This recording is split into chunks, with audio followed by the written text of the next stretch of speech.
okwekalakaasa abaana bakutaddemu ebisoko, yes, bakutaddemu ebirungo. Kati bo we bagenda okwekalakaasa oluusi poliisi emanyi okujja n'ebakuba emiggo n'ebakubamu tear gas abamu n'ebasiba. Kati abaana si be beekalakaasa, bateekawo ddamizi ezikedde okubeera nga zeekalakaasa olunaku olwaliro awo ewandegeya.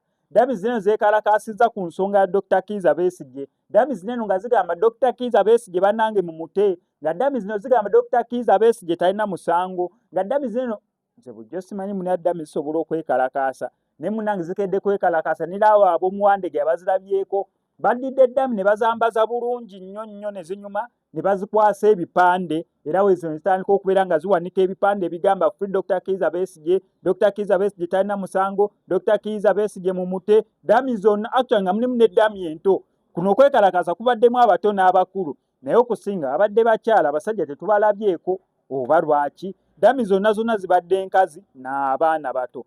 Ddami z'abasajja ndowooza baiza nira zo za bbeeyimuko ndowooza za bbeeyimuko. So ddami bakozesezza za bakyala n'abaana okubeera nga zeekalakaasa. On top of that nga ne Masaka gye baatwala ba foot soldier abakwatibwa oba basibibwa mu makomera ku guno omulundi tebakkiriza muntu n'omu kubeera nga asaalimbira mu kkooti nga bagenza okubeera nga bawozesa. Bakwata bangi okusinza ku lisiti naye nalabyeko ku lisiti 7,200 7,500 abakateebwa sofa naye nga abasigadde bakyaliyo mu kkomera naye bali mu kubeera nga bawozesebwa mu kkooti y'e Masaka. So eyo basazeewo okubeera nga babatwalayo naye olunaku olwaliro okusinza ku security ebaddeyo tebakkiriza n'omu asala, tebakkiriza n'omu mu kkooti, tebakkirizzaayo muntu wadde wa cameraman wadde olina essimu tewaliwo n'omu gwe bakkiriza mu kkooti.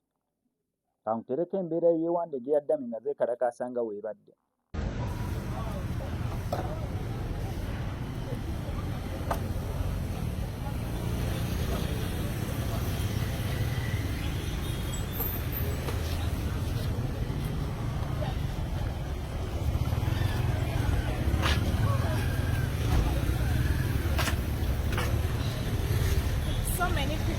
So many people have been abducted by this government. Others are in prison still for 4 years. 4 years have passed. People have been arrested. They are in illegally.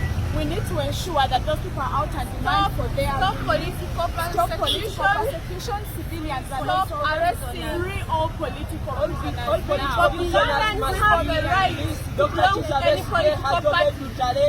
Ugandans have the right to belong to any political party. Stop persecuting people for their own political beliefs. They have the right to be released. The people who have been arrested are here on this mannequin. Their names are here. Let us know. Free Besigye, free every political prisoner. Free political prisoners. Free Besigye. Free political prisoners. Free Yaseni Machete. Free Akilawa Shivumbi. Free political prisoners.